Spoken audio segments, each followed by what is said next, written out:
Hello friends, कैसे हैं आप सभी। आई होप सभी अच्छे होंगे। फ्रेंड्स, आज की वीडियो में मैं आपको बताऊंगा कि मतलब अगर आप यूपीपीसीएल में जेई हो या टीजी2 हो तो आपका मतलब प्रमोशन कैसे होता है और कितने साल पे होता है, और क्या मतलब अगर आपने डिग्री कर रखी है या डिप्लोमा कर रखी है जो टीजी2 वाले हैं तो उनको क्या कोई छूट या रिजर्वेशन वगैरह मिलता है, और आप मैक्सिमम मतलब किस पोस्ट तक जा सकते हो अगर आप जेई हो या टीजी2 के लेवल पे आए हो यूपीपीसीएल में।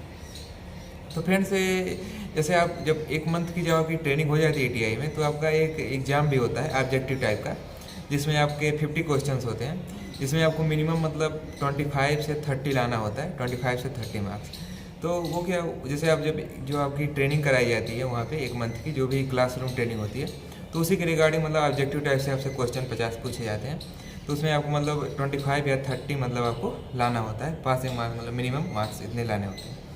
और फिर क्या है, उसके बाद जब आप 11 मंथ की जो आपकी ऑन जॉब ट्रेनिंग होती है, फिर उसके परफॉर्मेंस के आधार पर मतलब फिर आपका 50 मार्क्स का एक और वैसे ही होता है, 50 मार्क का एक और पेपर। तो उसमें भी आपको मतलब 25 या 30 लाने होते हैं, मतलब ओवरऑल 100 में आपको 60% लाने 60 मार्क्स लाने होते हैं। तो ही आप क्या करोगे कि आपका जो जो होता है ना अवर अभियंता प्रशिक्षु, तो फिर एक साल बाद तभी आपका वो जो ट्रेनिंग वाला पीरियड है तो फिर हट जाता है, मतलब फिर केवल अवर अभियंता ही लिखा जाता है, फिर प्रशिक्षु हट जाता है। तो फ्रेंड्स, अगर मान लीजिए तो आपका नहीं, मान लीजिए वैसे तो किस सबका आ ही जाता है 100 में 60, कभी ऐसा नहीं होता, लेकिन अगर आपका नहीं होता है मतलब 60 अगर नहीं आएगा तो आपकी क्या होगी, एक साल की फिर ट्रेनिंग बढ़ा दी जाती है, मतलब फिर आप एक साल और अभी ट्रेनिंग पीरियड में ही रहोगे, जॉब पे रहोगे लेकिन ट्रेनिंग पीरियड माना ही जाएगा। तो फ्रेंड्स, मतलब इस तरह से आपका होता है कि आप मतलब आपका ट्रेनिंग पीरियड ख़त्म हो जाती है। फिर जैसे अगर प्रमोशन की बात करें, जैसे मान लीजिए आप जब ट्रेनिंग अपना फाइनल डॉक्यूमेंट के समय अगर आपने डिग्री कर रखी है, जैसे मैं जेई वालों की बात कर रहा हूँ जो मतलब डिप्लोमा कर रखे हैं, जिनका जेई के पद पे मतलब होता है सिलेक्शन। तो अगर आपने डिग्री कर रखी है तो आप डिग्री अपना लगाओगे जब, तो बीटेक वाली डिग्री, तो क्या होता है कि बीटेक वालों को 8.56% का क्या रिजर्वेशन मिलता है, छूट मिलता है। इसका मतलब ये है कि जैसे फिर जैसे जेई का जो प्रमोशन होता है ना, मतलब 3 टाइम स्केल लगते हैं। 3 टाइम स्केल मतलब एक लगता है आपका 9 ईयर पे, मतलब 9 साल पे, दूसरा लगता है आपका 5 साल पे, फिर तीसरा आपका फिर लगता है 5 साल पे, मतलब 3 बार आपका प्रमोशन होता है।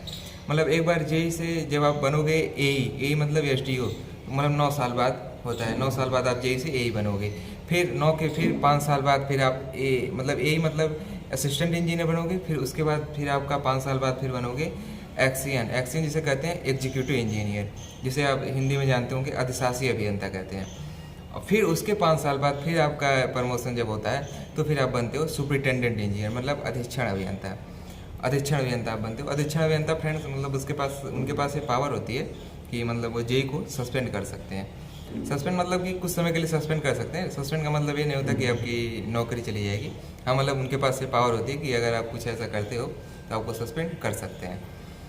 तो फ्रेंड्स, ये है जैसे ये आपके 3 टाइम इसके लगते हैं। आप मतलब जेई हो तो जेई से ए बनोगे, ए मतलब एसडीओ मतलब सब डिविजनल ऑफिसर या असिस्टेंट इंजीनियर। फिर उसके बाद 5 साल बाद, पहले तो 9 साल आप ए बनोगे, फिर 5 साल बाद आप एक्सीएन मतलब एग्जीक्यूटिव इंजीनियर जिसे कहते हैं अधिशासी अभियंता। फिर उसके 5 साल बाद आप बनोगे सुपरिटेंडेंट इंजीनियर जिसे कहते हैं अधीक्षण अभियंता। तो ये रूल वाइज तो ये 3 टाइम स्केल होते हैं।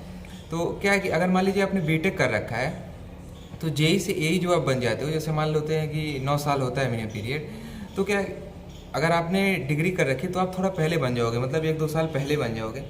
और अगर आपने डिग्री नहीं कर रखी है तो आपको 1-2 साल और एक्स्ट्रा लगेंगे। जैसे मान लेते हैं अगर नॉर्मली, क्योंकि आजकल क्या है कि मतलब सीटें उतनी हैं और जो भी आ रहे हैं बंदे वो मतलब यंग आ रहे हैं तो जल्दी रिटायर होंगे नहीं वो, तो क्या थोड़ा मतलब लेट हो जाता है प्रमोशन। जैसे आपका 9 के बजाय आपका 10-11 लग जाएगा, डिग्री वालों की बात कर रहा हूँ मैं।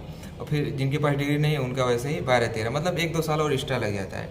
तो डिग्री वालों को ये छूट मिलती है कि आपकी जो नॉर्मल रहेंगे जिनके पास डिग्री नहीं है उनसे पहले आपका प्रमोशन हो जाता है।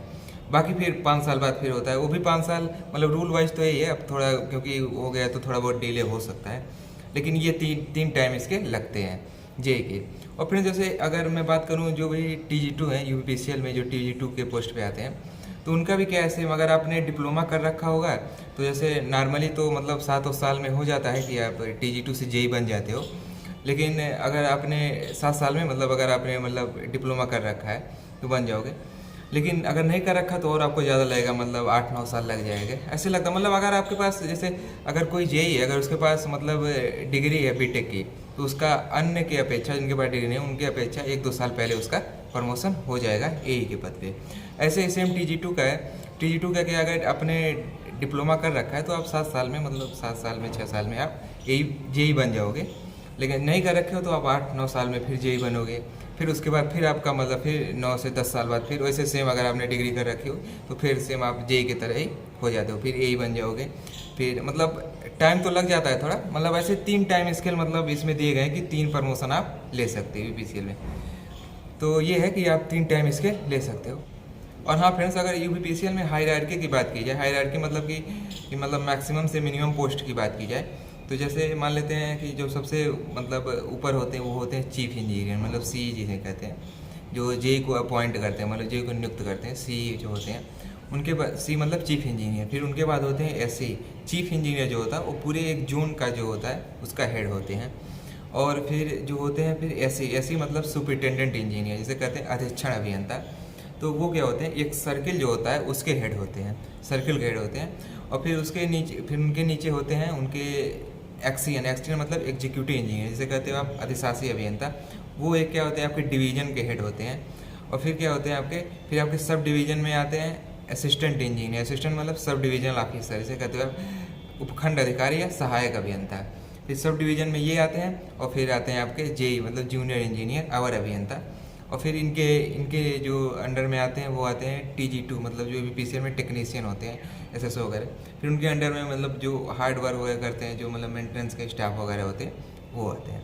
तो मतलब ऊपर से लेके ये हायरार्की है। बाकी ऊपर में और भी होते हैं, जैसे हाई पूरा यूपीसीएल के जो होते हैं, ऊर्जा मंत्री तो हो ही गए, बाकी आपके होते हैं यूपीसीएल के चेयरमैन जो हैं हम लोगों के एम देवराज। तो इस तरह ऊपर से नीचे तक पोस्ट होती है। तो फ्रेंड्स ये था मतलब जो भी था, मतलब यूपीसीएल में कैसे प्रमोशन मिलता है, TG2 या जेई को किस पोस्ट तक आप जा सकते हो, ऊपर से नीचे तक मतलब मैक्सिमम से मिनिमम पोस्ट क्या होती है, इसके बारे में आपको बताया। और अगर आपको कुछ जानना हो तो आप कमेंट बॉक्स में मुझसे पूछ सकते हो। और हाँ फ्रेंड्स, अगर वीडियो अच्छी लगी हो तो चैनल को सब्सक्राइब करिएगा और वीडियो को शेयर भी करिएगा। और फ्रेंड्स फिर मिलते हैं किसी नेक्स्ट वीडियो में। Okay friends.